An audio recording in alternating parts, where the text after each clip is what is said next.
இன்னைக்கு நம்ம இரண்டாவது பிரசங்கமான ஊழிய பணியின் போதனைகள்.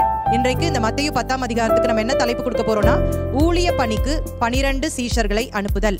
இன்னும் மேலும் நம்ம சிறிய டிவிஷன்ஸா பிரிச்சு படிக்க போறோம். வெறுமனே ஜெபம் பண்றது மாத்திரம் இல்ல, செயலிலே காட்டவிடும் என்பதற்கு அடையாளமாக இயேசு கிறிஸ்து தம்முடைய சீஷர்களை ஆயத்தப்படுத்துகிறார். இப்ப என்ன பண்றாரு, அடுத்த பகுதிக்கு போலாம். மத்தேயு 10ஆம் அதிகாரம் 2ல இருந்து 4 வரைக்கும் பார்க்கும்பொழுது சீஷர்களின் பெயர் பட்டியல் இருக்கிறது. அவர்கள் ஒரு பிற்படுத்தப்பட்ட மக்கள் கூட்டத்துல அவங்களும் இருந்தாங்க. ஏன் அப்படி இயேசு தேர்ந்தெடுத்தார்? இந்த மத்தேயுவையும் இந்த மீன்பிடி தொழில் செய்யறதுக்கும் ஒரு கம்பாரிசன் நான் சொல்லி தர போறேன். இந்த செலோத்தே அப்படின்னு சொல்லும்போது இவங்க யாரு? தன்னுடைய நேச்சர்லயே மற்றவர்களோடு கூட சேர்ந்து பணி செய்கிற ஒரு நல்ல ஒரு சுவாபத்தை உடையவர். ஏன் 12 சீஷர்களை இயேசு தேர்ந்தெடுத்தார்? சீஷர்கள், அப்போஸ்தலர்கள், 2 டைட்டில் வந்து பாருங்களேன். சீஷர்கள்னா யாரு, அப்போஸ்தலர்கள் யார்? அடுத்த பகுதிக்கு போயிடலாம். முதல் கட்டளை, ஃபர்ஸ்ட் கமிஷன். தேவனுடைய ஊழியத்துல மிக முக்கியமான ஒரு பிரின்சிபல் என்ன அப்படின்னு சொன்னா, கோட்பாடு என்னன்னா, என்ன கொண்டு போக வேண்டும், அப்ப என்ன பண்ணணும்? கடைசி பகுதியில நம்ம பார்க்கிறோம், சீஷர்களை ஏற்றுக்கொள்கிற பலன்கள். நம்மை ஆளுகை செய்கிற ராஜாவாய் இருக்கிற இயேசு கிறிஸ்துவின் இனிய நாமத்தில் உங்களை நான் வாழ்த்துகிறேன். நாம் தொடர்ந்து மத்தேயு சுவிசேஷத்தை படித்து கொண்டு வருகிறோம்.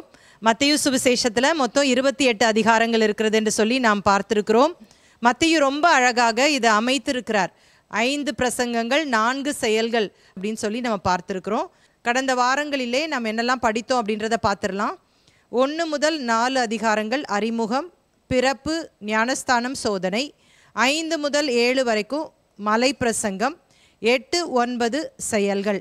Gospel according to Matthew, chapters 1 to 4 introduction, birth, baptism, temptation. 5 to 7 the sermon on the mount. 8, 9 deeds. இன்னைக்கு நம்ம இரண்டாவது பிரசங்கமான ஊழிய பணியின் போதனைகள். வேத பகுதி மத்தேயு 10ஆம் அதிகாரம். எப்போவுமே ஒரு தலைப்பை கொடுத்து நம்ம படிப்போம் ஒவ்வொரு அதிகாரங்களையும். இன்றைக்கு இந்த மத்தேயு 10ஆம் அதிகாரத்துக்கு நம்ம என்ன தலைப்பு கொடுக்க போறோம்னா, ஊழிய பணிக்கு 12 சீஷர்களை அனுப்புதல். The missionary discourse, Matthew 10, the sending of the 12. இந்த ஊழிய பணியின் போதனைகள், இந்த மத்தேயு 10 இன்னும் மேலும் நம்ம சிறிய டிவிஷன்ஸாக பிரித்து படிக்க போகிறோம்.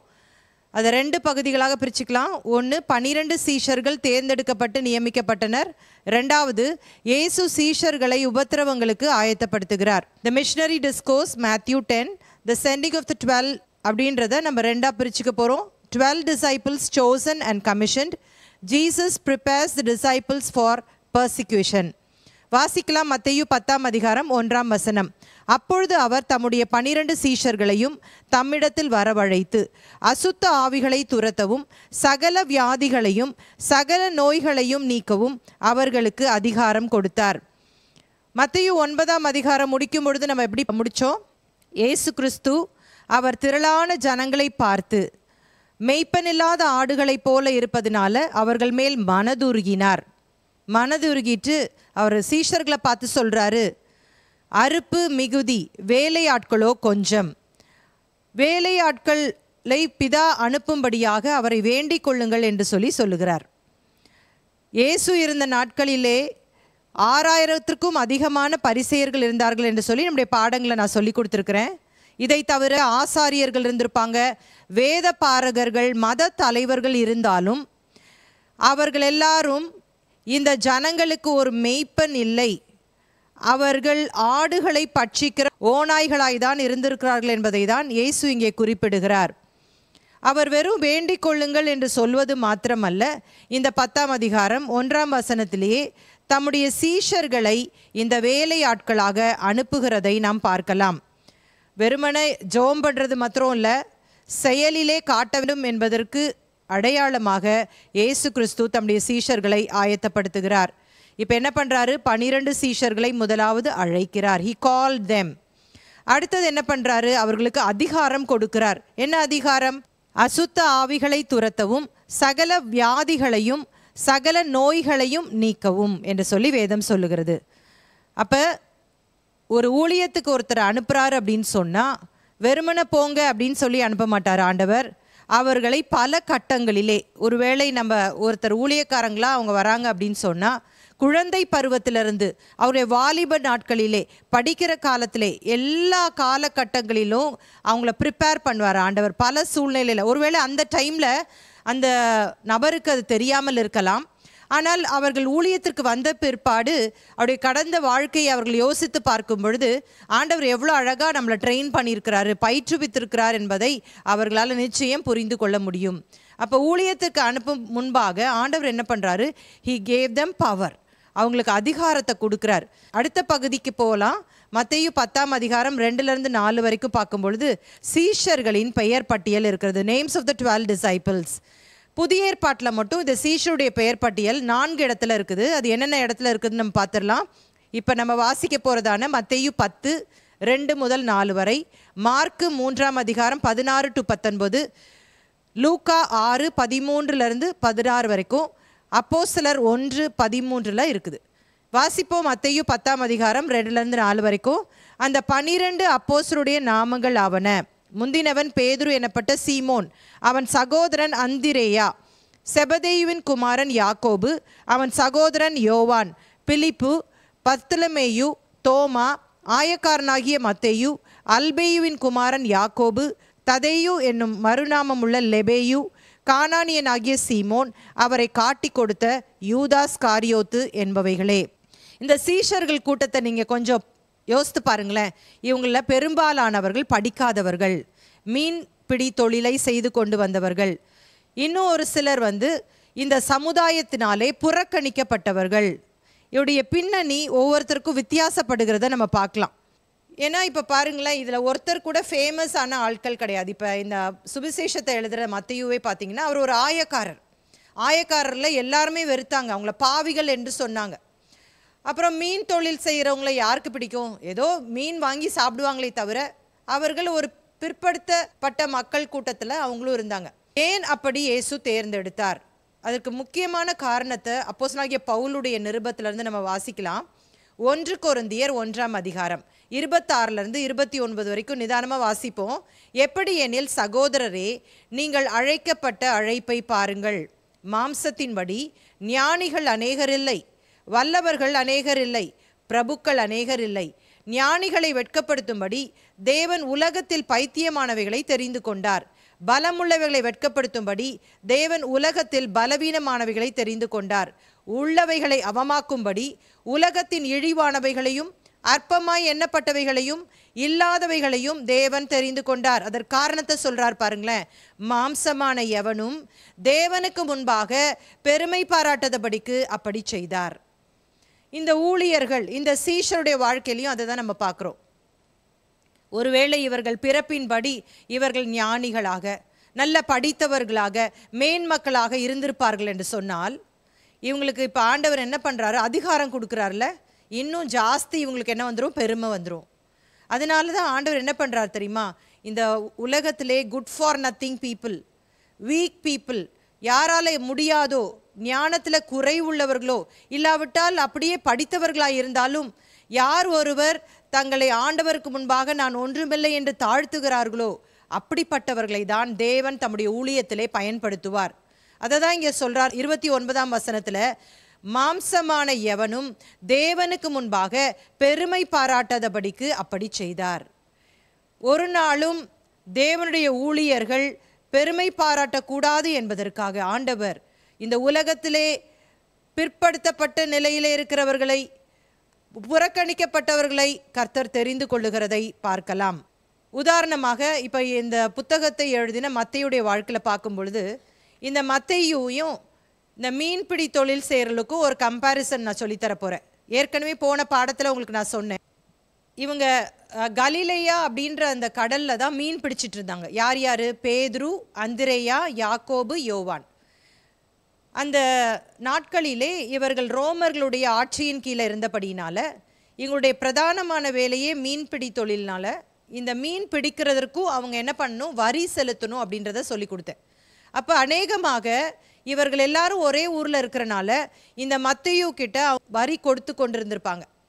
வரி கொடுக்கறது பிரச்சனை இல்லை. இந்த ஆயக்காரர்கள் என்று சொல்லுகிறவர்கள் எப்படிப்பட்டவர்கள்? சரியான வரியை கொடுக்கணும்னா ஓகே, ஆனால் இவங்க அதிகமாக வரி வாங்குவாங்க, அநியாயமாக வரி வாங்குவாங்க. அதனால ஜனங்களுக்கு இவங்களை பிடிக்காது அப்படின்னு நான் சொல்லியிருந்தேன் இல்லையா? அப்போ இந்த மீன் தொழில் செய்த இந்த சீஷர்களுக்கும் மத்தேயுக்கும் பயங்கர முரண்பாடான கருத்துக்கள் இருந்திருக்குமா இல்லையா? கண்டிப்பாக இருந்திருக்கும். இந்த மத்தேயுவை பொதுவாக நாம் எப்படி அழைக்கிறோம் என்று சொன்னால் ஆங்கிலத்தில் பப்ளிக்கன் அப்படின்னு சொல்லுவாங்க. டாக்ஸ் கலெக்டர்னு சில வெர்ஷன்ஸில் கொடுத்துருக்கு, சில இடத்துல பப்ளிக்கன்னு கொடுத்துருப்பாங்க. பப்ளிக்கன்னா என்ன அர்த்தம்னா பப்ளிக் அப்படின்னு வருது இல்லையா, அப்போ இவர்கள் பொதுமக்களுக்காக பணத்தை சேகரிக்கிறவர்கள் என்று சொல்லி அர்த்தம். அடுத்த நபருக்கு நம்ம போயிடலாம். சீமோன் என்று சொல்லுகிற ஒரு நபரை குறித்து நாம் பார்க்கிறோம். இவருடைய பெயர் லூக்கா சுவிசேஷம் 6:15 செலோத்தே எனப்பட்ட சீமோன் அப்படின்னு சொல்லப்பட்டிருக்குது. சைமன் த ஜீலட். நம்ம நினச்சிக்கூடாது ஒருவேளை அவங்க அப்பா இவனுக்கு 2 பேர் வச்சாங்க, இல்லைன்னா இவங்க அப்பாவுடைய பேர்னால தான் இது வருது அப்படின்னு சொல்லிட்டு. வரலாற்று ஆசிரியர் ஜோசிஃபஸ் அப்படின்றவர் இவரை குறித்து எழுதியிருக்கிறார். சைமன் த ஜீலட், செலோத்தே எனப்பட்ட அந்த சீமோன். இந்த செலோத்தே அப்படின்னு சொல்லும்போது இவங்க யார் அப்படின்னா, இந்த செலோத்தே என்பவர்கள் தேசப்பற்று நிறைந்தவர்கள். இவர்கள் இப்போது யூதர்கள் எல்லாரும் ரோமர்களுடைய ஆட்சியின் கீழே இருக்காங்க. இவங்களுக்கு ஒரு விடுதலை வேணும் என்று சொல்லி எல்லாருமே நினச்சிட்டு இருக்கிறாங்க. அதனால தான் இயேசு கிறிஸ்து வந்தபோது கூட அவரை ராஜாவாக்க பல முறை முற்பட்டார்கள். தாவீதின் வம்சத்தில் தான் மேசியா வருவார் என்பதை நன்கு அறிந்திருந்தார்கள். ஆனால் அவங்க என்ன நினச்சிட்டு இருந்தாங்கன்னா, நம்மளை அரசியல் ரீதியாக ஒரு பொலிட்டிக்கலாக இந்த இயேசு நம்ம காப்பாற்றுவார் அப்படின்னு தான் யோசிச்சுட்டு இருந்தாங்கல்ல. இந்த செலோத்தே என்ற மக்கள் என்ன பண்ணுவாங்க அப்படின்னு சொன்னால், ரோம அரசாங்கத்திற்கு விரோதமாக அவர்கள் போர் தொடுப்பார்கள். அவங்கள அப்போஸ் பண்ணி எங்களுக்கு விடுதலை வேண்டும் என்று சொல்லி கேட்பார்கள். இப்போ நம்மளுடைய இந்திய தேசம் கூட பல ஆண்டுகளுக்கு முன்பாக ஆங்கிலேயருடைய ஆட்சியில் இருந்துச்சு. நம்முடைய இந்திய தேசம் சுதந்திரம் பெறுவதற்கு ஏராளமான சுதந்திர போராளிகள் போராடி, ஈவன் அவங்க உயிரை கூட நமக்காக தியாகம் செய்து நமக்கு சுதந்திரத்தை பெற்று கொடுத்தது போல இந்த செலோத்தே மக்கள் என்ன பண்ணுவாங்கன்னா, உயிரையும் பொருட்படுத்தாமல் யூதர்களுக்கு விடுதலை வேண்டும் என்று சொல்லி அவர்கள் போராடுவார்கள். அந்த குரூப்பை சேர்ந்தவர் தான் இந்த சீமோன்.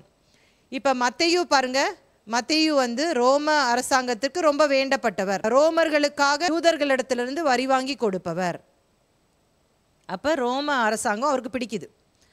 இந்த செலோத்தே எனப்பட்ட சீமோனுக்கு ரோம அரசாங்கம் சுத்தமாக பிடிக்காது. அப்போ 2 ஆப்போசிட் குரூப் என்ன ஆகுது, இப்போது இந்த சீஷர் கூட்டத்தில் இணைக்கப்படுகிறதை பார்க்கலாம். பொதுவாக மத்தேயுவை நாம் பார்க்கும் பொழுது அவர் ஆயத்துறையில் வேலை பார்த்து வந்தார். அப்போ பரவலாக எல்லாருக்குமே மத்தேயுவை பிடிக்காமல் இருந்திருக்கும், ஏன்னா அவர் ஒரு ஆயக்காரன் என்பதற்காக. பாருங்களேன், ஒரு குரூப்பில் இந்த 12 சீஷர்களில் ஆண்டவர் எப்படி அதை இணைக்கிறார் பாருங்களேன். பிற்காலத்தில் இவர்கள் எல்லாரும் தேவனுடைய ராஜ்யத்தின் பிள்ளைகளாக மாறி இவர்கள் ராஜ்யத்தின் சுவிசேஷத்தை பிரசங்கிக்க வேண்டும். இந்த உலகத்தின் பாவத்திற்கு பரிகார பலியாக போகிறேன், ஆகவே இவர்கள் என்னுடைய பணியை செய்ய வேண்டிய இவர்கள் ஒருவரை ஒருவர் மன்னித்து பாவிகளை ஏற்றுக்கொண்டு தங்களுடைய ஊழிய பணியை செய்ய வேண்டும் என்பதற்காக ஆண்டவர் பலதரப்பட்ட பின்னணியில் இருக்கிறவர்கள், இந்த பூமியிலே புறக்கணிக்கப்பட்டவர்கள், இப்படிப்பட்டவர்களை அவர் தெரிந்தெடுக்கிறதை பார்க்கலாம். ஒருத்தர் பேர் இந்த சீஷர் கூட்டத்தில் போடப்பட்டிருக்கிறது பர்த்தலமேயு. இந்த பர்த்தலமேயு யார் என்று சொல்லி வேத ஆராய்ச்சியாளர்கள் சொல்கிறாங்கன்னா, இவருக்கு இன்னொருடைய பேர் நத்தானியேல், இல்லைன்னா நாத்தான்வேல்னு சொல்கிறோம் பாருங்களேன். யோவான் 1ஆம் அதிகாரத்தில் பிலிப்பு வந்து பார் அப்படின்னு சொல்லும்போது இந்த நத்தானியேல் இயேசு கிறிஸ்து வராரு. அப்போது இயேசு கிறிஸ்து சொல்கிறாரு, கபடற்ற உத்தம இஸ்ரவேலன்னு சொல்கிறார் இல்லையா. ஸோ அந்த நாத்தான்வேல் நம்முடைய வேத புத்தகத்திலே நாம் எடுத்துக்கொள்ளும் பொழுது யோவான் சுவிசேஷம் 21ஆம் அதிகாரம் 2ஆம் வசனத்திலே வாசிக்கும் பொழுது, பேதுருவும் அவனோடு கூட இருந்த அந்த சீஷர்கள் ஒரு சிலரும் இயேசு உயிர்த்தெழுந்த பிற்பாடு மீன் பிடிப்பதற்காக செல்லும் பொழுது கானா ஊரை சேர்ந்த நாத்தான்வேலும் அவர்களோடு கூட செல்லுகிறதை பார்க்கலாம். அப்போ இந்த பர்த்தலமேயு தான் இந்த நாத்தான்வேல் என்று சொல்லி நாம் அறிந்து கொள்ள முடிகிறது. ஏன் இவனுக்கு இந்த பெயர் வந்துச்சு அப்படின்னு சொன்னால், நான் ஆங்கிலத்தில் முதலாவது சொல்லுகிறேன். நத்தானியேல் பார் தல்மாய். பார் அப்படின்னு சொன்னால் எபிரேய மொழியில் மகன், சன் என்று சொல்லி அர்த்தம். நத்தானியேல் த சன் ஆஃப் தல்மாயை தான் இப்படி போடப்பட்டிருக்கிறது. இப்போ அதை சுருக்கி பார் தல்மாய், தல்மாயுடைய மகன். அந்த பார் தல்மாய் தான் பர்த்தலமேயு என்பதை நாம் அறிந்து கொள்ள வேண்டும். இந்த நாத்தான்வேலை குறித்து நம்ம பார்க்கும் பொழுது ஒரு சில இடங்களில் தான் இவருடைய பெயர் குறிப்பிடப்பட்டிருக்கிறது. ஆனால் நாத்தான்வேலும் அப்படின்னு ஒரு ஆண்ட் கூட ஆட் பண்ணியிருப்பாங்க. அப்போ இவர் தன்னுடைய நேச்சர்லேயே மற்றவர்களோடு கூட சேர்ந்து பணி செய்கிற ஒரு நல்ல ஒரு சுவாபத்தை உடையவர் என்பதை நாம் விளங்கி கொள்ள முடிகிறது. இந்த சுவாபம் நிறைய பேருக்கு இருக்காது பாருங்களேன். நான் தனியாக செய்யணும், நல்ல பேர் எடுக்கணும் அப்படின்னு தான் எல்லாருமே பொதுவாக நினைப்பாங்க. ஆனால் இந்த நாத்தான்வேல் மற்றவர்களோடு சேர்ந்து அந்த டீம் ஒர்க் பண்ணுவதற்கு அவர் எப்பொழுதும் அவர் துடிப்புள்ளவராக இருந்தார் என்பதை இதன் மூலமாக நாம் அறிந்து கொள்ள முடிகிறது. கானா ஊரானாகிய நாத்தான்வேல் அப்படின்னு சொல்லப்பட்டிருக்கிறது. கானா ஊர் அப்படின்னு சொன்னால் ஒருவேளை அவன் புறஜாதியான் அப்படின்னு நினைத்து கொள்ளக்கூடாது. அவரும் ஒரு யூதன் தான். அடுத்தது நமக்கு இந்த சீஷர் கூட்டத்தில் தோமாவை பற்றி நல்லா தெரியும். நம்ம எப்போவுமே தோமா அப்படின்னு சொன்னால் நம்ம என்ன சொல்லுவோம்? சந்தேக தோமா, டவுட்டிங் தாமஸ்ன்னு தான் சொல்லுவோம். ஆனால் அவர்தான் நம்முடைய இந்திய தேசத்திற்கு சுவிசேஷத்தை முதன்முறையாக கொண்டு வந்தவர். தோமாவை குறித்து ரொம்ப கொஞ்சமான அந்த இன்ஃபர்மேஷன் தான் இருக்குது. ஆனால் அவர்தான் முதலாக உயிர்த்தெழுந்த இயேசுவை பார்த்து என் ஆண்டவரே என் தேவனே, மை லார்ட் மை காட் என்று சொல்லுகிறதை பார்க்கலாம். அடுத்த நபர் அவர் யாரு? யூதாஸ் இஸ்காரியோத். இந்த யூதாஸ் இஸ்காரியோத் என்று சொல்லுகிற இந்த இயேசுவை காட்டி கொடுத்த இந்த மனிதனுடைய பெயர் என்ன அப்படின்னு சொன்னால் யூதாஸ். இந்த இஸ்காரியோத் அப்படின்னு இருக்குல்ல, அது என்ன அப்படின்னு சொன்னால் இஸ்காரியோத் அப்படின்றது ஒரு பட்டணத்தின் பெயர் என்று சொல்லப்பட்டிருக்கிறது. Man of Kerioth. இது எங்கே இருக்குது அப்படின்னு சொல்கிறான்? யூதேயாவில் உள்ள தெற்கு பகுதியில் இருக்கிற ஒரு பட்டணம் அப்படின்னு சொல்கிறாங்க. அதை தாண்டி இவருக்கு ஏன் இந்த இஸ்காரியோத் அப்படின்ற பெயர் வந்துச்சுன்னா, ஃப்ரான்ஸ் அப்படின்னு சொல்கிறவர் இதற்குரிய அர்த்தங்களை சொல்லியிருக்கிறாரு.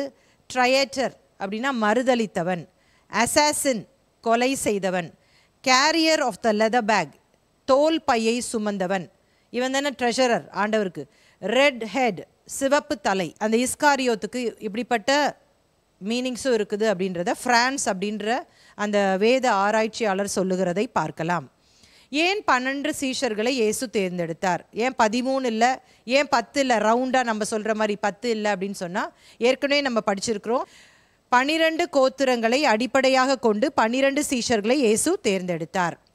இந்த சீஷர்களை வெறுமனே ஆண்டவர் அவர் இந்த உலகத்திலே அவரோடு கூட பிரயாணம் செய்வதற்கு மட்டும் தெரிந்து கொள்ளவில்லை. இவர்களை குறித்து தேவனுடைய திட்டம் ரொம்ப அதிகமாக இருந்தது. ஒரு சில காரியங்களை நான் உங்களுக்கு சுட்டி காட்ட விரும்புகிறேன். மத்தேயு 19ஆம் அதிகாரம் 28ஆம் வசனம். அதற்கு இயேசு, மறுஜென்ம காலத்திலே மனுஷகுமாரன் தம்முடைய மகிமையுள்ள சிங்காசனத்தில் மேல் வீற்றிருக்கும் போது என்னை பின்பற்றின நீங்களும் இஸ்ரவேலின் 12 கோத்திரங்களையும் நியாயம் தீர்க்கிறவர்களாக 12 சிங்காசனங்களின் மேல் வீற்றிருப்பீர்கள் என்று மெய்யாகவே உங்களுக்கு சொல்லுகிறேன். அப்போ தேவனுடைய திட்டத்தில் இவர்களை குறித்த திட்டம் என்ன? நியாய தீர்ப்பு நாளிலே இவர்கள் அந்த 12 கோத்திரங்களை நியாயம் தீர்க்க வேண்டும். இரண்டாவதாக ஒரு காரியத்தை நான் சொல்ல விரும்புகிறேன். எபேசியர் 2:20. அப்போஸ்தலர் தீர்க்கதரிசிகள் என்பவர்களுடைய அஸ்திபாரத்தின் மேல் கட்டப்பட்டவர்களுமாயும் இருக்கிறீர்கள், அதற்கு இயேசு கிறிஸ்து தாமே மூலைக்கல்லாயிருக்கிறார். புதிய ஏற்பாட்டிலே முதல் 4 சுவிசேஷங்கள் இயேசுவினுடைய அந்த வாழ்க்கை வரலாறை, அவருடைய போதனைகளை, அவருடைய அற்புதங்களை, அவருடைய பாடு மரணங்களை, உயிர்த்தெழுதலை விளக்கமாக சொல்லி இருக்கிறது. ஆனால் ரோமர்லேருந்து அந்த எல்லா நிருபங்களையும் நீங்கள் வாசிக்கும் பொழுது அப்போஸ்தலருடைய உபதேசங்கள் அங்கே எழுதப்பட்டிருக்கிறது. அதை தான் நம்ம வாசிக்கிறோம். அப்போஸ்தலர் தீர்க்கதரிசிகள் என்பவருடைய அஸ்திபாரத்தின் மேல் கட்டப்பட்டவர்களுமாயும் இருக்கிறீர்கள். ஃபவுண்டேஷன் என்ன? டாக்ட்ரின்ஸ் ஆஃப் த அப்போஸ்டல்ஸ், அப்போஸ்தலருடைய உபதேசங்கள். இதற்கெல்லாம் மூலைக்கல்லாய் இருப்பது யாரு? இயேசு கிறிஸ்து என்பதை நாம் பார்க்கிறோம். இன்னொரு பகுதியில் நம்ம வாசிக்கிறோம். வெளிப்படுத்தின விசேஷம் 21ஆம் அதிகாரம் 14ஆம் வசனம். நகரத்தின் மதிலுக்கு 12 அஸ்திபார கற்கள் இருந்தன. அவைகள் மேல் ஆட்டுக்குட்டியானவருடைய 12 அப்போஸ்தலரின் 12 நாமங்களும் பதித்திருந்தன. அப்போ இவங்களுடைய பணி ஒரு இட்டர்னல், நித்தியமானது என்பதை இதன் மூலமாக நாம் விளங்கி கொள்ள வேண்டும். பரலோகத்திலும் இவர்களுடைய நாமங்கள் அங்கே போடப்பட்டிருக்கிறதை நாம் பார்க்க முடிகிறது. இப்போ இந்த பெயர் பட்டியலை கொஞ்சம் பார்க்கலாமா? 4 இடத்துல இவங்களுடைய பெயர் பட்டியல் இருக்குது. இதில் எல்லா பெயர் பட்டியலும் நீங்கள் கம்பேர் பண்ணி பார்த்தீங்கன்னா முதல் பேர் யாராக இருக்கும்னா பேதுருடைய பேர் இருக்கும். கடைசி பேர் யாருடையதாக இருக்கும்னா யூதாஸ் இஸ்காரியோத். புரியுதுங்களா?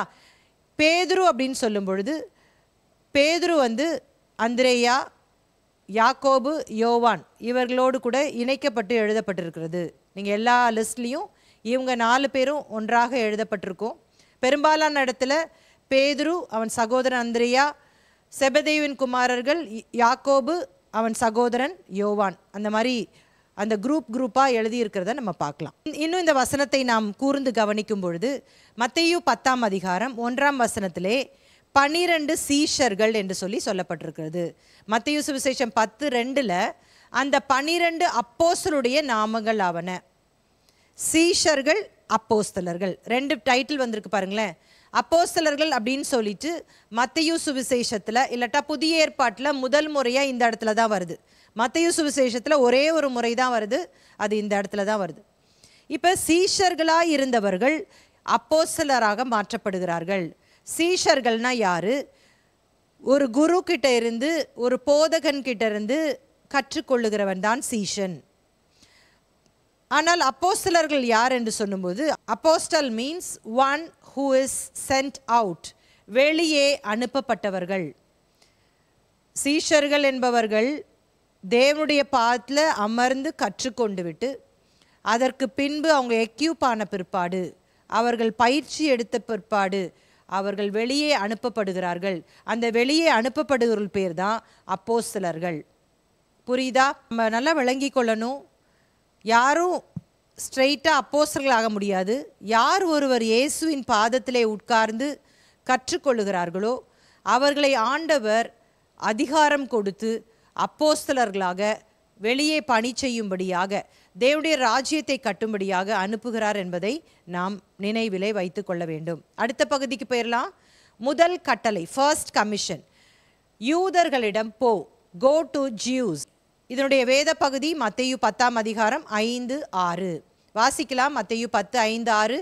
இந்த 12 இயேசு அனுப்புகையில் அவர்களுக்கு கட்டளையிட்டு சொன்னது என்னவென்றால், நீங்கள் புறஜாதியார் நாடுகளுக்கு போகாமலும் சமாரியர் பட்டணங்களில் பிரவேசியாமலும் காணாமற் போன ஆடுகளாகிய இஸ்ரவேல் வீட்டாரிடத்திற்கு போங்கள். இப்போ ஆண்டவர் முதல் முறையா தம்முடைய சீஷர்களை அவர் ஊழியத்திற்கு அனுப்புகிறார். எங்கே போக சொல்கிறார் அப்படின்னு சொன்னால், யூதர்களிடத்துல போக சொல்கிறாரு. எங்கே போகணும்? யூதர்களிடத்தில். சமாரிய பட்டணத்துக்கு போகக்கூடாது, புறஜாதிகளிடத்துல போகக்கூடாது, சுவிசேஷத்தை யூதர்களிடத்தில் அறிவிக்க வேண்டும் என்று சொல்லுகிறார். இதை பவுல் சொல்கிறார்ல, ரோமர் 1:16, முன்பு யூதரிலும் பின்பு கிரேக்கரிலும் விசுவாசிக்கிறவனவனோ. ஒருவேளை இயேசு கிறிஸ்து இந்த முழு உலகத்தின் பாவத்தையும் தீர்க்க வந்தவராக இருந்தாலும் ஆண்டுடைய திட்டம் என்ன? ரட்சிப்பு முதலாவது யூதர்களுக்கு, பின்பு கிரேக்கர்களுக்கு, பின்பு புறஜாதிகளுக்கு என்று சொல்லி வேதம் தெளிவாக சொல்லுகிறது. என்ன பிரசங்கம் பண்ணணும் அப்படின்னு சொல்லிட்டு இயேசு சொல்றாரு. 10ஆம் அதிகாரம் 7-8, போகையில் பரலோக ராஜ்யம் சமீபித்திருக்கிறது என்று பிரசங்கியுங்கள். இந்த பிரசங்கத்தை தான் யார் பண்ணது? யோவான் பண்ணாரு. இயேசு கிறிஸ்து அதை தொடர்ந்தார். இனி அவருடைய சீஷர்கள் இதே பிரசங்கத்தை செய்கிறார்கள். பரலோக ராஜ்யம் சமீபித்திருக்கிறது. ஏன் பரலோக ராஜ்யம் சமீபித்திருக்கிறது? மற்றொரு பாடத்தில் கூட உங்களுக்கு நான் கற்றுக் கொடுத்தேன். இப்போ நம்ம இந்த பிரசங்கத்தை பண்ணக்கூடாது, பரலோக ராஜ்யம் வந்துவிட்டது என்று சொல்லி பிரசங்கம் பண்ணணும்னு சொன்னேன் நான். ஏன் அப்படின்னா, இயேசு கிறிஸ்து எதற்காக வந்தாரோ அந்த தேவனுடைய ராஜ்யத்தை இந்த பூமியிலே ஸ்தாபித்து விட்டார். தன்னுடைய மரணத்தின் மூலமாக இந்த பூமியிலே ஜனங்கள் சாத்தானின் ராஜ்யத்திலிருந்து பிரிக்கப்பட்டு தேவனுடைய ராஜ்யத்திலே சேர்க்கப்பட்டது நிமித்தம் இப்பொழுது தேவனுடைய ராஜ்யம் ஒரு ஆவிக்குரிய ராஜ்யமாக நம் மத்தியிலே இருக்கிறது. ஆகவேதான் லூக்கா சுவிசேஷத்தில் வாசிக்கிறோம், தேவனுடைய ராஜ்யம் உங்களுக்குள் இருக்கிறதே என்று சொல்லி அவர் எழுதுகிறார். இப்போ இவர்களுக்கு என்ன பிரசங்கம் பண்ண சொல்லியிருக்காரு? இன்னும் இப்போ இயேசு கிறிஸ்து மரிக்கவே இல்லைல்ல, அதனால பரலோக ராஜ்யம் சமீபித்திருக்கிறது என்று சொல்லுகிறார். வியாதி உள்ளவர்களை சொஸ்தமாக்குங்கள், குஷ்டரோகிகளை சுத்தம் பண்ணுங்கள், மரித்தோரை எழுப்புங்கள், பிசாசுகளை துரத்துங்கள், இலவசமாய் பெற்றீர்கள், இலவசமாய் கொடுங்கள்.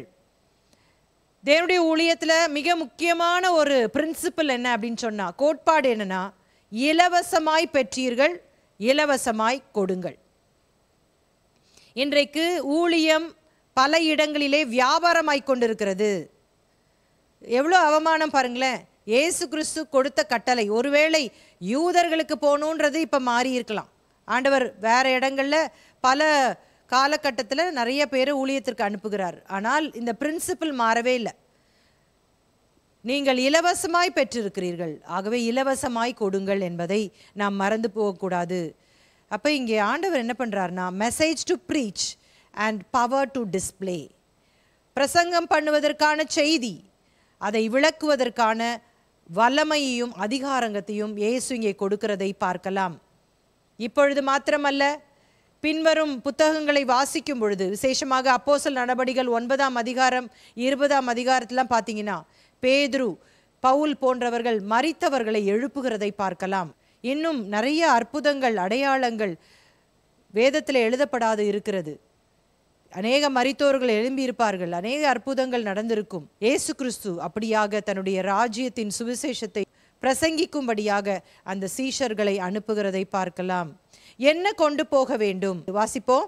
உங்கள் கச்சைகளில் பொன்னையாவது வெள்ளியையாவது செம்பையாவது, வழிக்காக பையையாவது 2 அங்கிகளையாவது பாதரட்சைகளையாவது தடியையாவது தேடி வைக்க வேண்டாம். வேலையால் தன் ஆகாரத்துக்கு பாத்திரனாய் இருக்கிறான். போகும்போது நீங்கள் என்ன பண்ணணும்? ஒன்றுமே கொண்டு போகக்கூடாது. நீங்கள் போகிற இடங்களிலே நான் உங்களை போஷிப்பேன். Trust God. ஆண்டவரை நம்பி நீங்கள் போங்க. உங்களுடைய பொருளாதாரத்தை நம்பி நீங்கள் என்ன பண்ணாதீங்க, போகாதீங்க அப்படிங்கிறத ஆண்டவர் இங்கே சொல்கிறார். வேலையால் தன் ஆகாரத்துக்கு பாத்திரனாய் இருக்கிறான் என்பதை ஆண்டவர் இங்கே விளக்கி சொல்லுகிறதை பார்க்கலாம். லூக்கா 22:35-36 பின்னும் அவர் அவர்களை நோக்கி, நான் உங்களை பணப்பையும் சாமான் பையும் பாதரட்சைகளும் இல்லாமல் அனுப்பின போது ஏதாகிலும் உங்களுக்கு குறைவாய் இருந்ததா என்றார். அவர்கள் ஒன்றும் குறைவாய் இருந்ததில்லை என்றார்கள். இப்போ இயேசு கிறிஸ்து என்ன பண்ணுறாருன்னா, தம்முடைய சீஷர்களை பார்த்து இந்த மத்தேயு 10 அனுப்பினார் பார்த்தீங்களா? அனுப்பும்போது என்ன சொன்னார்? உங்களுடைய பொருட்களை ஒன்றுமே எடுத்துகிட்டு போகாதீங்க. இப்போ கேட்குறாரு, நான் உங்களை அனுப்பினனே, அப்போ உங்களுக்கு ஏதாவது குறைவு இருந்துச்சா? ஆண்டவர் அப்படியே போன்னு துரத்தி விட்டுற மாட்டார். அவர் ரெவ்யூ பண்ணுவார், கேட்பார், விசாரிப்பார். எப்படி நடந்துச்சு ஊழியங்கள், மற்றவங்களுக்கு நீங்கள் பிரயோஜனமாக மாறினீங்களா, இன்றைக்கி என்னெல்லாம் நீங்கள் சவால்களை சந்திச்சிங்க, இப்படிப்பட்ட காரியங்களை ஆண்டவர் விசாரிக்கிறவர். அப்போ இதை தான் ஆண்டவர் அந்த இடத்துல கேட்குறார். 36 வாசிப்போம். அதற்கு அவர், இப்பொழுதோ பணப்பையையும் சாமான் பையையும் உடையவன் அவைகளை எடுத்துக்கொள்ள கடவன், பட்டயம் இல்லாதவன் தன் வஸ்திரத்தை விற்று ஒன்றை கொள்ள கடவன். இப்போ ஆண்டவர் திரும்ப அனுப்புகிறாரு.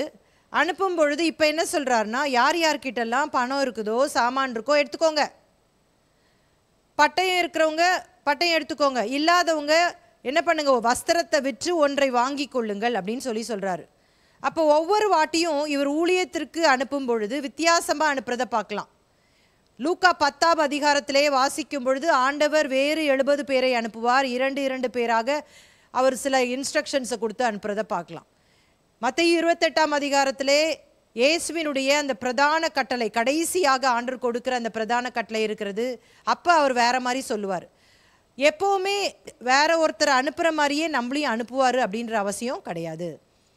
அவரவரை ஆண்டவர் எதற்காக தெரிந்தெடுக்கிறாரோ அந்தந்த பணியை தம்முடைய ராஜ்யத்திலே செய்யும்படியாக ஆண்டவர் என்ன பண்ணுவார், அனுப்புவார். அதற்குரிய அதிகாரத்தை கொடுப்பார், அதுக்குரிய கிருபைகளை கொடுப்பார். அப்போ மத்தேயு 10 நீங்கள் எடுத்துகிட்டு போகாதீங்கன்னு சொல்கிறாரு. 22 எடுத்துகிட்டு போங்கங்கிறார். பொருட்களையெல்லாம் என்ன பண்ணுங்க, எடுத்துகிட்டு போங்க. இங்கே இந்த காரியத்தை மட்டும் நான் விளக்குறேன். பட்டயம் இல்லாதவன் தன் வஸ்திரத்தை விற்று ஒன்றை கொள்ள கடவன். எதுக்கு பட்டயம், என்னத்துக்கு, ஊழியத்துக்கு சண்டை போடுறதுக்கா அப்படின்னு நீங்கள் கேட்கலாம். இது எந்த இடத்துல வருது அப்படின்னு சொன்னால், இயேசு கிறிஸ்து இப்போ கொஞ்ச நேரத்தில் என்ன பண்ண போகிறாருன்னா, கெத்சமனே தோட்டத்தில் அரெஸ்ட் ஆக போகிறார், கைது செய்யப்பட போகிறார். அங்கே ரோம போர் சேவகர்கள் வரப்போகிறாங்க. இயேசு கூட இருந்த இந்த சீஷர்களும் அவரோடு கூட தான் அங்கே இருக்க போகிறாங்க. அப்போ ஒருவேளை ஒரு பாசம் மிகுதியில் இயேசு கிறிஸ்துவை போய் நாங்கள் விடமாட்டோம் அப்படின்னு சொல்லி பிடிக்கும் பொழுது அந்த ரோம சேவர்கள் என்ன பண்ணுவாங்க, அவங்களுடைய பட்டயத்தை பயன்படுத்துவாங்க. அப்போ ஆண்டவர் என்ன சொல்கிறார் அப்படின்னா, உங்களை டிஃபெண்ட் பண்ணிக்கிறதுக்கு, உங்களை தற்காத்து கொள்வதற்காக நீங்கள் என்ன செய்யணும், இந்த பட்டயத்தை உங்கள் கையில் வச்சுக்கோங்க. மற்றவங்களை தாக்குவதற்கல்ல, தற்காப்பதற்காக. நல்லா விளங்கி கொள்ளணும். ஆனால் பேதுரு என்ன பண்ணுறாரு, நமக்கு அந்த சம்பவம்லாம் நல்லா தெரியும். மல்கூஸ் அப்படின்ற அந்த போர் சேவகனுடைய காதை வெட்டிடுறாரு. மறுபடியும் இயேசு கிறிஸ்து சுகமாக்கிறார். எதற்கு பட்டயம், இன்னைக்கும் இந்த பட்டயம் என்பது என்ன அப்படின்னு சொன்னால், நம்மளை யாராவது ஒருத்தர் தாக்கு வரும் பொழுது நம்மை தற்காத்து கொள்வதற்காக இந்த பட்டயம். அதே நேரத்தில் இந்த பட்டயத்தை வச்சு மற்றவங்களை தாக்கக்கூடாது என்ற அந்த பிரின்சிப்பிளை நம்ம இங்கேருந்து படிச்சுக்கிறோம். புரியுதா உங்களுக்கு? ஊழியத்தில் மற்றவங்களை உங்களை தாக்க வரும் பொழுது ஒருவேளை சொல்லில் தாக்கலாம், செயலில் தாக்கலாம். நம்மளை பாதுகாக்க வேண்டியது நம்முடைய கடமை. வேணும்னே போய் அவங்க வாயில் விழுகிற மாதிரி, இல்லாட்டா வேணும்னே போய் அடித்து சாகடிக்கிற மாதிரி போய் அவங்க முன்னாடி விழாமல் நம்மை பாதுகாத்து கொள்ள வேண்டும். அப்போஸ்தலர் நடபடிகளில் பார்த்தீங்கன்னா, சீஷர்கள் பிரசங்கம் பண்ணும்பொழுது பல உபத்திரவங்களை அவர்கள் சந்தித்தார்கள். ஒரு முறை பவுலை என்ன பண்ணுறாங்க தெரியுமா? கூடையில் வச்சு அவரை இறக்கி விடுறத பார்க்கலாம். ஏன் அவர் போய் முன்னாடி போய் நிற்கல? அடிடா, நான் ஆண்டவர் என்னை பார்த்துக்குவாருன்னு அப்படின்னு செய்யலை. எந்தெந்த இடத்துல நம்ம பட்டயத்தை வைத்துனா என்ன, நம்மை பாதுகாத்து கொள்ள முடியுமோ. பட்டயம் அப்படின்ற கத்தி எல்லாரும் வச்சுருக்கணுன்ற அவசியம் கிடையாது. அதுக்காக நம்ம எல்லாரும் ஒரு கத்தியோட எல்லாத்தையும் சுற்றணும் அப்படின்லாம் அவசியம் கிடையாது. கவனமாக இரு அப்படின்னு அர்த்தம். ஞானமாக நடந்து கொள்ளு அப்படின்னு அர்த்தம். அதே நேரத்தில் மற்றவர்களை இந்த பட்டயத்தினாலே, உங்கள் வாயினால் மற்றவங்களை என்ன செய்யாதீங்க, தாக்காதீங்க அப்படிங்கிறத ஆண்டவர் சொல்கிறத பார்க்கலாம். அப்போ என்ன பண்ணணும் அப்படின்றத மத்தேயு 10ஆம் அதிகாரம் 11ஆம் வசனத்திலிருந்து 15ஆம் வசனத்தில் வரைக்கும் நம்ம வாசிக்கிறோம். எந்த பட்டணத்திலாவது கிராமத்திலாவது நீங்கள் பிரவேசிக்கும் போது அதிலே பாத்திரமானவன் யார் என்று விசாரித்து நீங்கள் புறப்படும் அளவு அவனிடத்தில் தங்கியிருங்கள். ஒரு வீட்டுக்குள் பிரவேசிக்கும் போது அதை வாழ்த்துங்கள். இப்போ இயேசு சொல்கிறார், நீங்கள் போய் அங்கே கண்டுபிடிங்க, அனலைஸ் பண்ணுங்க, சர்வே எடுங்க. யார் பாத்திரமானவன், உங்களை யார் அக்செப்ட் பண்ணிக்குவானோ. ஏன்னா ரொம்ப ரேரில் உங்களை ஏற்றுக்கொள்ளுகிறவர்கள் ரொம்ப கம்மியான பேர் தான் இருப்பாங்க. அப்போது நீங்கள் என்ன பண்ணணும், பாத்திரமானவர்கள்னு போடல பாருங்களேன். ஏன்னா ஒருத்தர் இருக்கிறதே பெரிய விஷயம். அப்போ அந்த பாத்திரமானவனை கண்டுபிடிச்சு அவனுக்கு நீங்கள் என்ன பண்ணணும், வாழ்த்துக்கள் சொல்லணும். அந்த வீடு பாத்திரமாக இருந்தால் நீங்கள் கூறின சமாதானம் அவர்கள் மேல் வர கடவது. அபாத்திரமாக இருந்தால் நீங்கள் கூறின சமாதானம் உங்களிடத்திற்கு திரும்ப கடவது.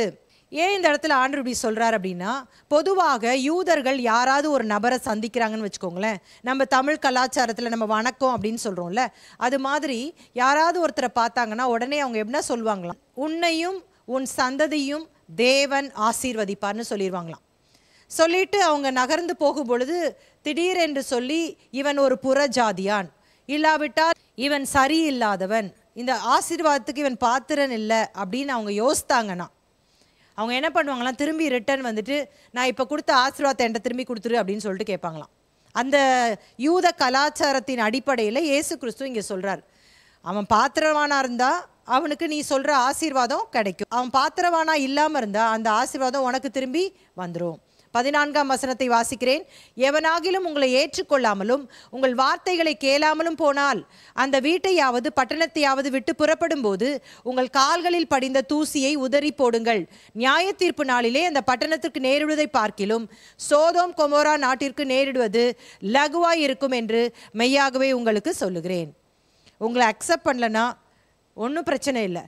நீங்கள் வரும்போது அந்த தூசி, நீங்கள் நடந்து போனீங்கல்ல, அந்த பாதத்தின் தூசியை கூட அந்த பட்டணத்திலே விட்டுட்டு வந்துடுங்க.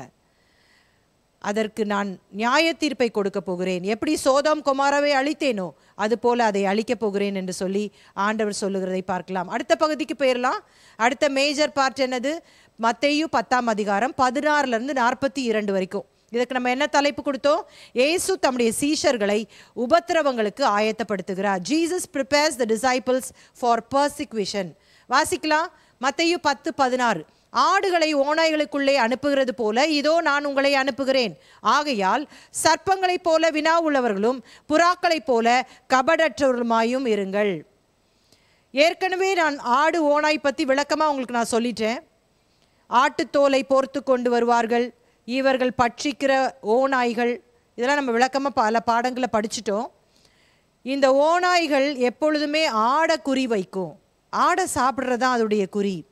அதனால சீஷர்களே, நீங்கள் பேக்கு மாதிரி போய் உளுந்துராதீங்க. சர்ப்பங்களை போல உஷாரா இருங்க. சர்ப்பங்களை போல விஷமா இல்லை, உஷாரா. ஞாபகம் வச்சுக்கணும், உஷாரா இருங்க.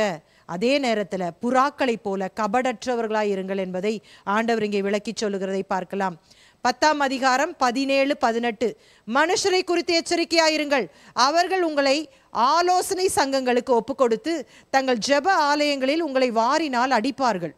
அவர்களுக்கும் புறஜாதியாருக்கும் சாட்சியாக என் நிமித்தம் அதிபதிகளுக்கு முன்பாகவும் ராஜாக்களுக்கு முன்பாகவும் கொண்டு போகப்படுவீர்கள். அவர்கள் உங்களை ஒப்பு கொடுக்கும் போது எப்படி பேசுவோம் என்றும் என்னத்தை பேசுவோம் என்றும் கவலைப்படாதிருங்கள். நீங்கள் பேச வேண்டியது அந்நேரத்தில் உங்களுக்கு அருளப்படும். பேசுகிறவர்கள் நீங்கள் அல்ல, உங்கள் பிதாவின் ஆவியானவரே உங்களிலிருந்து பேசுகிறவர். இப்போ ஆண்டவர் தன்னுடைய சீஷர்களை ஊழியத்திற்கு அனுப்பும் பொழுது, நீ வரும்போது கட்டுக்கட்டா உனக்கு பணம் கிடைக்கும், நீ பயங்கரமான ஒரு செலிப்ரிட்டி மாதிரி மாறிடலாம், உன் பின்னாடி நிறைய கூட்டம் கூட்டமாக வருவாங்க அப்படின்னு சொல்லலை. நீ போவ, நீ பிரசங்கம் பண்ணுவ, நிறைய பேர் உன்னை ஏற்றுக்கவே மாட்டாங்க, உன்னை ஆலோசனை சங்கத்துக்கு ஒப்பு கொடுப்பார்கள், கோர்ட்லாம் கூட போய் நிறுத்துவாங்க, உங்களை வாரினால் அடிப்பாங்க, உங்களை துன்புறுத்துவாங்க அப்படின்ற ஒரு எச்சரிப்பை இங்கே முதலே மைண்டை ப்ரிப்பேர் பண்ணி அனுப்புகிறத பார்க்கலாம். நிறைய அற்புதங்களை இயேசு செய்கிறாரு. சீஷர்கள் ஒருவேளை நினச்சிக்கூடாது இதே மாதிரி தான் நமக்கும் நடக்கும், நல்ல ஒரு வரவேற்பு கிடைக்கும் அப்படின்னு நினச்சிடக்கூடாதுல்ல. ஆண்டவர் முதலே சொல்லிட்டார், உங்களுக்கு உபத்திரவம் உண்டு, அதனால் அதுக்கு நீங்கள் ஆயத்தமாயிக்கோங்க. அப்போ என்ன பேசுவோம் அப்படின்னு சொல்லிட்டு பயப்படாதீங்க, ஆவியானவர் உங்களுக்கு உதவி செய்வார். நீங்கள் ஈஸியாக அங்கேருந்து என்ன பண்ணிடலாம், தப்பித்து வந்து விடலாம். பவுல் அதை நல்லா பயன்படுத்துவார் தன்னுடைய ஊழியத்தில். யார்கிட்ட எப்படி பேசணும் அப்படிங்கிறத அவர் அறிந்திருந்தார். ஆவியானவர் அப்படியாக அவரை வழி நடத்தினார். நிறைய இடத்துல பார்த்தீங்கன்னா அவர் தண்டனை பெறாமலே அவர் வெளியே வருகிறதை பார்க்கலாம். இதுதான் ஆண்டவருடைய பிள்ளைகள் பகுத்தறிவோடு கூட வாழ வேண்டும். இதை ஆனால் என்ன பண்ணிடுவாங்க தெரியுமா, நிறைய பேர் பிரசங்கமே ப்ரிப்பேர் பண்ண மாட்டாங்க. பிரசங்கம் ப்ரிப்பேர் பண்ணாமல் ஸ்டேஜில் போய் நின்றுக்கிட்டு ஆவியானவர் எனக்கு என்ன சொல்கிறாரோ இங்கே இப்படி போட்டிருக்கு அதன்படி ஆவியானவர் இப்போ பேச போகிறாருன்னு சொல்லிடுவாங்க. அப்படி பண்ணக்கூடாது. நாம் பிரசங்கம் ஆயத்தம் செய்ய வேண்டும், வேதாகமத்தை முறையாக படிக்க வேண்டும், விளக்கங்களை அறிந்து கொள்ள வேண்டும், ஜெபிக்க வேண்டும் ஆணுடைய வெளிப்பாடுக்காக. அதை கர்த்தர் நேர்த்தியாக பிரசங்கம் பண்ணுற நேரத்தில் அந்தந்த ஜனங்களுக்கு ஏற்றவாறு பகிர்ந்து கொடுப்பதற்கு உதவி செய்வார். அது வேற, அதை இதுக்கு கூட கம்பேர் பண்ணக்கூடாது. இது ஆலோசனை சங்கத்திற்கு ஒப்பு கொடுக்கும் பொழுது அந்த டைமில் திகைத்து நிற்காதீங்க, கண்டிப்பாக உங்களுக்கு ஆவியானவர் உதவி செய்வார். ஊழிய பாதையிலே பல ஆண்டுகளாக ஊழிய செய்வதனால நிறைய மக்களோடு கூட பேச வேண்டியது இருக்கும். நிறைய முறை சிலர் பல கேள்விகளை கேட்கும் பொழுது என்ன பேசணும் அடுத்தது அப்படின்னு சொல்லிட்டு தெரியவே தெரியாது. ஒரு ஷாக்கிங்கான ஒரு கேள்வியாக இருக்கும்னு வச்சுக்கோங்களேன், எதிர்பார்க்காத ஒரு கேள்வி. ஆனால் ஒரு கணம் யோசித்தாலும் பரிசுத்த ஆவியானவர் பல முறை எனக்கு நினைவுபடுத்தி இருக்கிறதை என்னால் நிச்சயம் சொல்ல முடியும். உடனடியாக அவர்களுக்கு அடுத்த செகண்டில் பதில் சொல்வதற்கு ஆண்டவர் உதவி செய்வார். அது கரெக்டான ஒரு பதிலாக இருக்கும். அதுபோல தான் ஆண்டவர் நாம் போகிற வருகிற இடங்களிலே ஆண்டவருடைய பணியை செய்யும் பொழுது, திகைத்து நிற்கும் பொழுது ஆண்டவர் நம்மை காப்பாற்றுவதற்காக அவர் உதவி செய்கிறார் என்பதை இந்த பகுதியின் மூலமாக நாம் அறிந்து கொள்ள முடிகிறது. வாசிக்கலாம். மத்தேயு சுவிசேஷம் 10ஆம் அதிகாரம் 20, 21. சகோதரன் தன் சகோதரனையும் தகப்பன் தன் பிள்ளையையும் மரணத்துக்கு ஒப்புக் கொடுப்பார்கள். பெற்றாருக்கு விரோதமாக பிள்ளைகள் எழும்பி அவர்களை கொலை செய்வார்கள். என் நாமத்து நிமித்தம் நீங்கள் எல்லாராலும் பகைக்கப்படுவீர்கள். முடிவு பரியந்தம் நிலைத்திருப்பவனே ரட்சிக்கப்படுவான். இது குடும்பத்தில் வர பிரச்சனைகள், குடும்பத்திற்கு இருக்கிற நபர்கள் மூலமாக உங்களுக்கு பிரச்சனைகள் வரும். ஆனால் நீங்கள் கவலைப்படாதீங்க, முடிவு பரியந்த நிலைத்து நில்லுங்க, அப்போ தான் நீங்கள் ரட்சிக்கப்பட முடியும் அப்படின்றத சொல்கிறார் ஆண்டவர். அடுத்தது 23ஆம் வசனத்தை வாசிப்போம். ஒரு பட்டணத்தில் உங்களை துன்பப்படுத்தினால் மறுபட்டணத்திற்கு ஓடிப்போங்கள். மனுஷகுமாரன் வருவதற்குள்ளாக நீங்கள் இஸ்ரவேலுடைய பட்டணங்களை எல்லாம் சுற்றி முடியாதென்று மெய்யாகவே உங்களுக்கு சொல்லுகிறேன். இப்போ ஆண்டவர் சொல்கிறாரு, நிறைய இடத்துல பிரச்சனைகள் வரதான் செய்யும், அதை பற்றி கவலைப்படாதீங்க. நீங்கள் ஒரு பட்டணத்தில் உங்களை எதிர்த்தாங்கன்னா ஓடிப்போங்க அடுத்த பட்டணத்துக்கு அப்படின்னு சொல்லிட்டு சொல்கிறாரு. மனுஷகுமாரன் வருவதற்குள்ளாகனா இப்போ இயேசு கிறிஸ்து என்ன பண்ண போகிறாரு, மற்ற பட்டணங்களுக்கு போய் சுவிசேஷம் சொல்ல போகிறார்ல. ஒரு பக்கம் நீங்கள் செய்யுங்க, ஒரு பக்கம் நான் செய்கிறேன் அப்படின்றது தான் ஆண்டவர் இங்கே சொல்கிறார். அடுத்த வசனத்துக்கு போயிடலாம். மத்தேயு 10ஆம் அதிகாரம் 24, 25. சீஷன் தன் போதகனிலும் வேலைக்காரன் தன் எஜமானிலும் ஏற்பட்டவன் அல்ல. சீஷன் தன் போதகனை போலவும் வேலைக்காரன் தன் எஜமானை போலவும் இருப்பது போதும். வீட்டு எஜமானையே பெயல்சபூல் என்று சொன்னார்களானால் அவன் வீட்டாரை அப்படி சொல்லுவது அதிக நிச்சயம் அல்லவா? இப்போ ஆண்டவர் இன்னும் ப்ரிப்பேர் பண்ணுறாரு பாருங்க. என்னெல்லாம் பிசாசுகளின் தலைவன் திட்டினானுங்க, அப்போ உங்களை திட்ட மாட்டாங்களா? கண்டிப்பாக திட்டுவாங்க. ப்ரிப்பேர் ஆகிக்கோங்க. அவங்க இப்படி பேசிட்டாங்க, இவங்க இப்படி சொல்லிட்டாங்க, எனக்கு ரொம்ப கஷ்டமாயிருச்சு, மனசு உடஞ்சி போயிட்டேன்லாம் சொல்லாதீங்க, இதுக்கெல்லாம் ஆயத்த ஆகிக்கோங்க அப்படின்னு சொல்கிறாரு. சீஷன் தன் போதகனிலும் வேலைக்காரன் தன் எஜமானிலும் மேற்பட்டவன் அல்ல. அப்படின்னா என்ன அர்த்தம்னா, தேவன் தான் பெரியவர். நீங்கள் அவர் சொல்லியிருக்கிறபடி நீங்கள் செய்யுங்கள். சீஷன் தன் போதகனை போலவும் வேலைக்காரன் தன் எஜமானை போலவும் இருப்பது போதும். மிஞ்சி பண்ணாதீங்க. சிலர் ஆண்டவருக்கே ஐடியா கொடுப்பாங்க பாருங்களேன். இன்னைக்கு நம்முடைய கிறிஸ்தவ உலகத்தில் பார்த்தீங்கன்னா, இயேசு கிறிஸ்துவுக்குள்ளாக நாங்கள் அவங்கள கூட்டு வர போகிறோம், இந்த இளைய சமுதாயத்தினரை நாங்கள் வழி நடத்தணும்னா அவங்க வழியில் போய் தான் நாங்கள் என்ன பண்ண முடியும், இயேசு கிறிஸ்துக்கு நேராக கூட்டு வரணும் அப்படின்னு சொல்லிட்டு சினிமா பாடல்கள், அந்த மெட்டில் பாடல்கள் எழுதுவது, ஆட்டம் பாட்டம் கொண்டாட்டம், இப்படிப்பட்ட காரியங்கள்னால தான் இந்த வாலிபர்கள் கவர்ந்து இழுக்கப்பட்டு இயேசுவை அறிந்து கொள்வார்கள் என்று சொல்லி அவங்க என்ன பண்ணுறாங்க, இயேசுவுக்கே ஒரு ஐடியா கொடுக்குறாங்க. இயேசுவே நீ சும்மா இரும், உமக்கு என்ன வேணும், ஆத்துமாக்கள் தானே வேணும், நாங்கள் பார்த்துக்கிறோம். அப்படி கிடையாது. இயேசு என்ன சொல்லியிருக்கிறாரோ, சீஷன் தன் போதகனை போலவும் வேலைக்காரன் தன் எஜமானை போலவும் இருப்பது போதும். அதிக பிரசங்கியாக இருக்காத அப்படின்றத ஆண்டவர் சொல்கிறத பார்க்கலாம். Stay tuned. இன்னொரு வகையில் சொல்லணுன்னா ஸ்டே டியூன்டு. என் சத்தத்தை கேட்டுகிட்டே இரு. எப்போவுமே நான் என்ன சொல்லியிருக்கிறேன், என்ன சொல்ல போகிறேன் அப்படின்றத நீ கேட்டுகிட்டே இருந்தனா நீ எல்லா காரியத்தையும் ஈஸியாக ஃபேஸ் பண்ணிடலாம் அப்படின்றத சொல்கிறார். மத்தேயு 10ஆம் அதிகாரம் 26 31 வரைக்கும் வாசிக்கும் பொழுது சீஷர்களே பயப்படாதிருங்கள் அப்படின்ற காரியத்தை சொல்லி கொடுக்குறார். வாசிக்கலாம். மத்தேயு 10 26 27. அவர்களுக்கு பயப்படாதிருங்கள், வெளியாக்கப்படாத மறைபொருளும் இல்லை, அறியப்படாத ரகசியமும் இல்லை. நான் உங்களுக்கு இருளிலே சொல்லுகிறதை நீங்கள் வெளிச்சத்திலே சொல்லுங்கள், காதிலே கேட்கிறதை நீங்கள் வீடுகளின் மேல் பிரசித்தம் பண்ணுங்கள். நீங்கள் ஒன்றும் புதுசாக செய்ய தேவையில்லை. நான் ஏற்கனவே என்ன சொல்லியிருக்கேனோ அதை போய் கிளிப்பிள்ள மாதிரி என்ன பண்ணிடுங்க, சொல்லிடுங்க, அவ்வளோதான். நான் இருளில் சொல்கிறத வெளிச்சத்தில் போய் சொல்லிடுங்க, காதில் சொல்கிறத நீங்கள் வீடுகளில் சொல்லுங்க அப்படின்றத ஆண்டவர் இங்கே விளக்கி சொல்லுகிறதை பார்க்கலாம். 28ஆம் வசனம், ஆத்துமாவை கொல்ல வல்லவர்களாயிராமல் சரீரத்தை மாத்திரம் கொல்லுகிறவர்களுக்கு நீங்கள் பயப்பட வேண்டாம், ஆத்துமாவையும் சரீரத்தையும் நரகத்திலே அழிக்க வல்லவருக்கே பயப்படுங்கள். யாரை குறித்து பயப்பட வேண்டாம். அவங்க மேக்சிமம் உங்களுக்கு என்ன பண்ண முடியும், உங்கள் சரீரத்தை கொல்ல முடியும், அவ்வளோதான். ஆனால் உங்கள் ஆத்துமாவை என்ன பண்ண முடியாது, டச் பண்ணவே முடியாது. நீங்கள் என்ன பண்ண வேணாம், பிசாசு சரீரத்தை மட்டும்தான் கொல்ல முடியும், அதற்கு நீங்கள் பயப்படாதீங்க. ஆத்துமாவையும் சரீரத்தையும் கொல்ல வல்லவருக்கே நீங்கள் பயப்படுங்கள் என்பதை அவர் சொல்லுகிறார். 10ஆம் அதிகாரம் 29 31 வரைக்கும் வாசிக்கும் பொழுது அடைக்கலான் குருவிக்கு அவர் கம்பேர் பண்ணுறாரு. அந்த குருவியை நான் பாதுகாக்கிறேன்னா உங்களை பாதுகாக்க மாட்டேனா, உங்கள் தலையில் உள்ள ஒரு மயிர் கூட விழாது, அது எல்லாம் எண்ணப்பட்டு இருக்கிறது. எனக்கு சித்தம் இல்லாமல் உங்கள் தலையில் உள்ள ஒரு மயிர் கூட கீழே விழாது.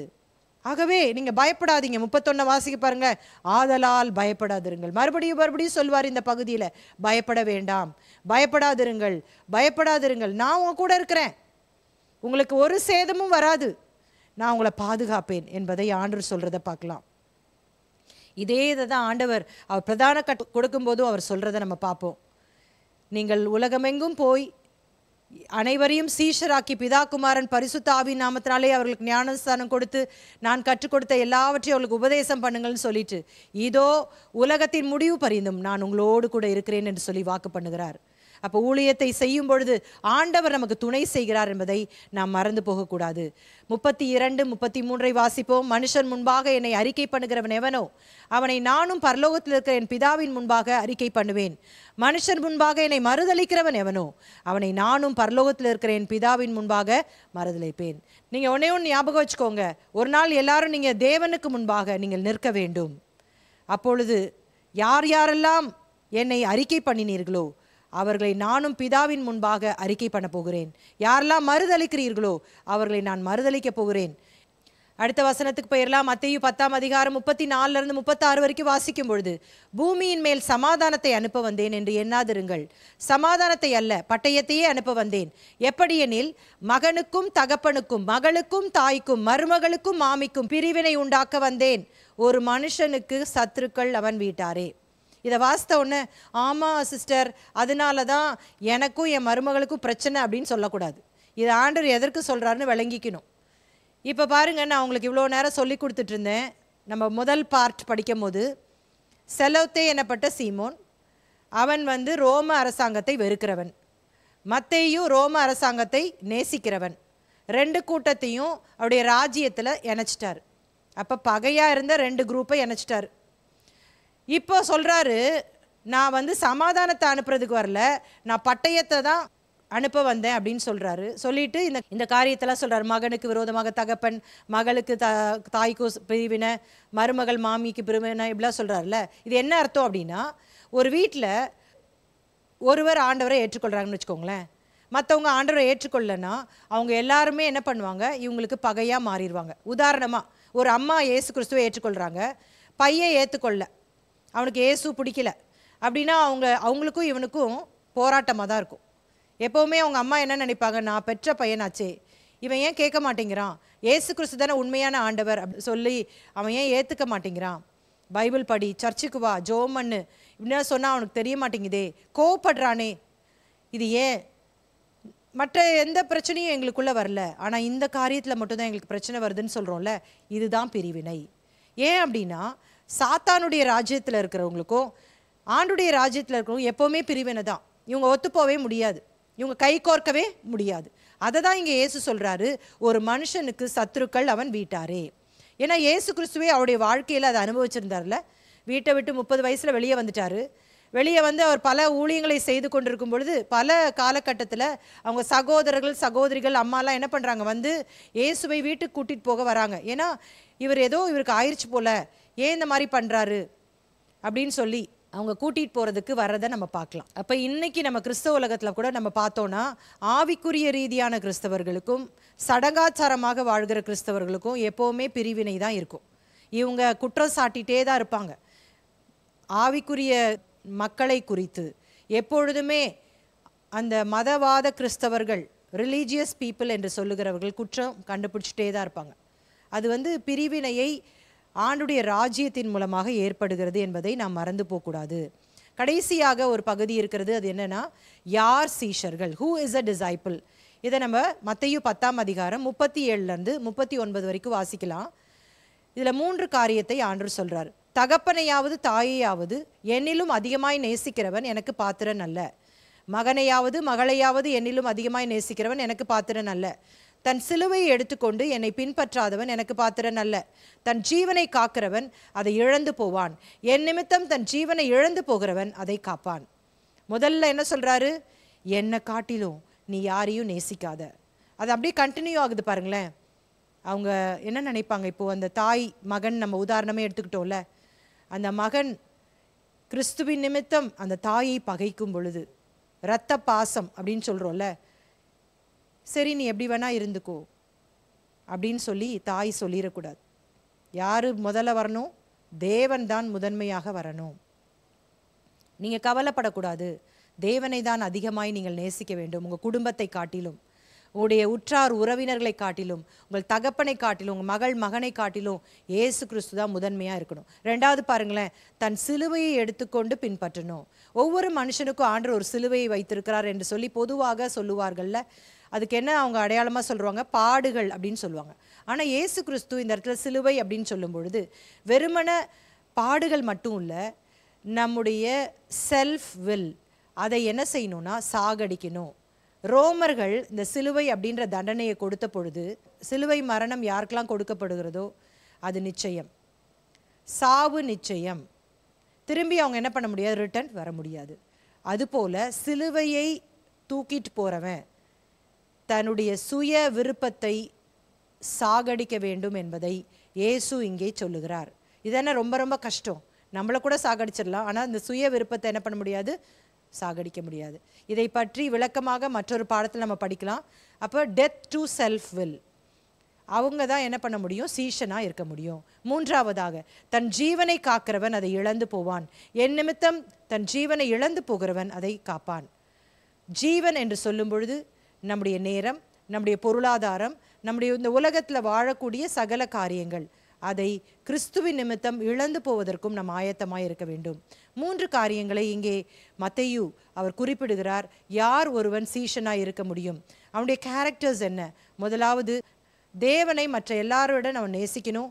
ரெண்டாவதாக, டெத் டு செல்ஃப் வில், அவன் தன்னுடைய சுய விருப்பத்தை சிலுவையிலே அறைய வேண்டும். மூன்றாவதாக, இந்த உலகத்தில் உள்ள எல்லாவற்றை காட்டிலும் தேவனை அவன் அதிகமாய் நேசிக்க வேண்டும். கடைசி பகுதியில் நம்ம பார்க்கிறோம், அதை நான் வாசிக்க போவதில்லை. நமக்கு எல்லாருக்கும் தெரிந்த பகுதி, சீஷர்களை ஏற்றுக்கொள்ளுகளின் பலன்கள், reward for those who receive is disciples. அதனுடைய வேத பகுதி மத்தேயு 10:40-42 வரைக்கும். ஒரு சீஷன் என்ற நாமத்தின் நிமித்தம், ஒரு தீர்க்கதரிசி என்ற நாமத்தின் நிமித்தம் அவனுக்கு ஒரு கலசம் தண்ணீர் கொடுத்தாலும் அதற்குரிய பலனை நீங்கள் அடையாமற் போவதில்லை என்று சொல்லுகிறார். எந்த காரியத்தை நம்ம ஒரு சின்ன விஷயம் ஊழியத்திற்காக ஊழியர்களுக்காக செய்யும் பொழுது அதற்குரிய பலனை ஆண்டவர் நிச்சயமாகவே கொடுப்பார் என்பதை தான் இந்த பகுதி விளக்குகிறது. அப்போ இன்னைக்கு நம்ம 2 காரியத்தை முக்கியமாக பார்த்தோம். இன்னைக்கு இந்த ஊழிய பணியின் அந்த போதனை அப்படின்ற அந்த 2வது பிரசங்கத்தை நிறைவு செய்து விட்டோம். ஊழிய பணிக்கு 12 சீஷர்களை அனுப்புதல். 12 சீஷர்கள் தேர்ந்தெடுக்கப்பட்டு நியமிக்கப்பட்டனர். இயேசு சீஷர்களை உபத்திரவங்களுக்கு ஆயத்தப்படுத்துகிறார். இந்த 2 காரியத்தை நம்ம படித்திருக்கிறோம். இதை வேத வசனத்தோடு கூட ஒப்பிட்டு நீங்கள் படியுங்கள். கர்த்தர் நிச்சயமாகவே இந்த வார்த்தைகள் மூலமாக உங்களோடு கூட பேசுவார். கண்களை மூடி ஜெபிக்கலாமா? அன்பும் இரக்கமுள்ள நல்ல தகப்பனே, இந்த மாலை வேளைக்காக ஸ்தோத்திரம். எங்களோடு பேசி நம்முடைய வார்த்தைகளுக்காக நன்றி செலுத்துகிறோம். தொடர்ந்து இந்த வார்த்தைகள் எங்களோடு கூட பேசட்டும். இயேசுவின் நாமத்தில் ஜெபிக்கிறோம் நல்ல பிதாவே, ஆமேன். கர்த்தர் உங்களை ஆசீர்வதிப்பார். நாம் இன்றைக்கு செயல்கள், டீட்ஸ் என்ற அந்த தலைப்பின் கீழே படிக்க போறோம். இதை நம்ம 3 பகுதிகளாக நம்ம பிரித்து படிக்க போகிறோம். முடித்த பின்பு அப்படின்ற அந்த வார்த்தை வரும் பொழுது ஒரு பிரசங்கம் முடிஞ்சிருச்சு, என்ன கொஸ்டின் கேட்டான்னு வாசிக்கலாமா? ஆனா இப்ப யோவானுக்கு ஒரு சந்தேகம் வந்தது. என்ன சந்தேகம் அப்படின்னு சொன்னா, பேச சொல்றாரு அந்த சீஷர்களை பார்த்து, நீங்க இங்க என்ன பாக்குறீங்க? நிறைய பேர் நிறைய காரியங்களுக்காக ஆண்டவர்ட்ட வருவாங்க. ஆனா நீங்கள் என்னிடத்துல என்னை நேசிக்க வேண்டும். ஆனா இப்ப சப்போஸ் யோவான் செய்தது ஒரு மிகப்பெரிய குற்றமா இருந்தா இங்க என்ன பண்ணிருக்கணும் இயேசு? பலவந்தம் என்பது சூளமையை வைத்து நான் உங்களுக்கு இதை விளக்கப்படுத்த போகிறேன். ஏலியாவின் ஆவி இவன் மேல் இருந்தது என்பதை இயேசு மறுபடியும் உறுதிப்படுத்துகிறதை பார்க்கலாம். நிறைய பேர் என்ன பண்ணுவாங்கன்னா ரெக்ரெட் பண்ணுவாங்க, ஆனா ரிப்பென்ட் பண்ண மாட்டாங்க. இது 2த்துக்கும் ரொம்ப வித்தியாசம். இயேசு கிறிஸ்து தன்னுடைய பிதாவோடு உறவாடுவதை பார்க்கலாம். ஏன் என்னிடத்தில் வாருங்கள் என்று இயேசு அழைக்கிறார்.